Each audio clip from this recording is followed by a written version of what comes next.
Hi guys, welcome to another video from Overbite Gaming, and today I am taking a look at Vampire the Masquerade Swansong. And I'm going to start out with a complete spoiler for the review because I didn't like this one very much. Normally I'm a pretty big mark for World of Darkness. Take your stuff. That's obviously the police trying to take me away, if you can hear that. Sorry about it. But yeah, this really didn't land with me whatsoever at all. I didn't like the characters. You switch between 3 different vampires. You've got a Toreador, who's the poster girl for the game, a Malkavian, and a Ventru that you switch between and use various disciplines, generally speaking, during conversations and in exploration. I didn't like any of them.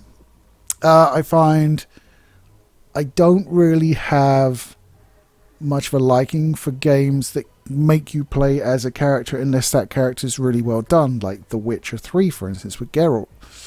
But in this I didn't really like any of them, and it felt like they weren't really introduced very well either. It kind of felt like you'd started watching a TV show at like series 4 and you kind of like stepped in and you're like, why am I even in here? This is a terrible introduction to the World of Darkness and Vampire the Masquerade / Requiem.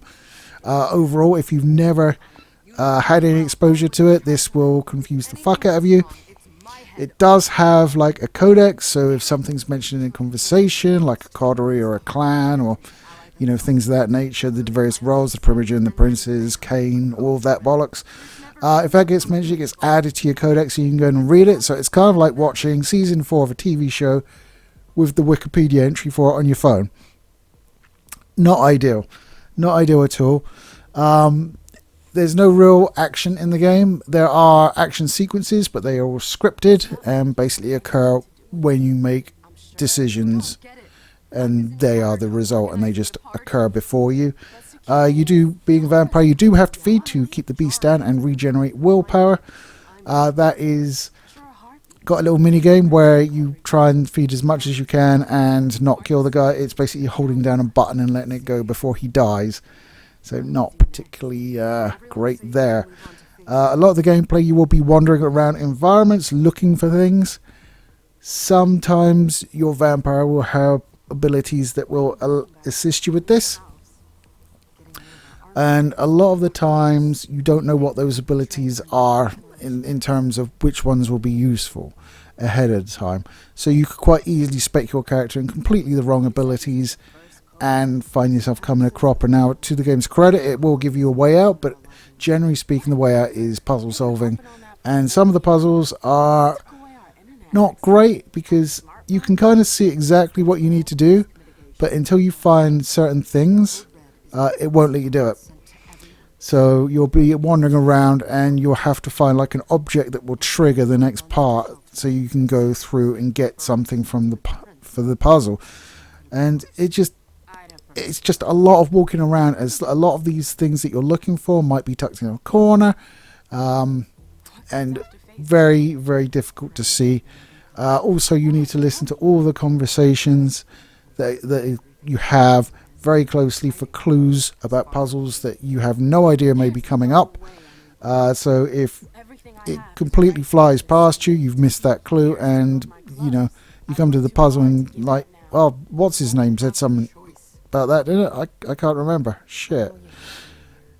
So it's not ideal. The storyline itself and the writing of the characters, I found to be quite boring. It really is like really lacks for me. Lacks in the World of Darkness tone. It's like saying all of the World of Darkness stuff, but it just doesn't feel like it. It feels like it was written in a foreign language and then translated, and it's kind of like super bland now. The performance is pretty bad. I mean, it doesn't look great, but it still really isn't very well optimized. And the animations of the speech and faces, it looks like old tech. They're not very convincing. it was I mean, I will confess I haven't finished it purely because I don't want to play it. I'm really upset about that because I really like World of Darkness. I just had my stag do, and most of the day was spent playing a game of World of Darkness, so that's how much I like it. But to like come in and just be completely turned off by just the characters, the writing, the performance. I didn't like the gameplay. There's no sort of power fantasy in of it. The the closest you get to sort of having sort of physical fights are conversations, in which areas you use, you know, some of your disciplines in order to sort of buff your abilities or be able to take them down different lines of questioning, and then you apply willpower points and it gives you a modifier, you know, to be more successful or successful flat out. It pissed me off immediately though, because it's like, okay, here you go, you can use this skill, how many points do you want to put in? And you're like, I'll put 3 points in, that gets me 100%. And then it's like, yes, your opponent has also put 3 points in, he's also got 100%, so now you're at 50-50, and of course you fail. And I was just like, well, what the fuck is the point of me putting willpower points in and getting a percentile chance of victory if the other fucker can just slam willpower?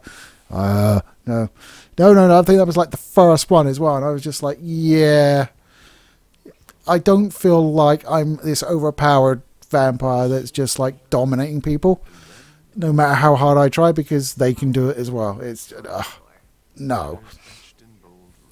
And I really wanted to like it because, I mean, although, you know, it's switching between 3 vamps, which I don't like, but at the end of the day, it's Vampire the Masquerade, and I'll lap that stuff up. I've got like nearly every of the visual novels that they do, like Night Roads and Coteries of New York, and you know, all of that, and those I actually far prefer than this.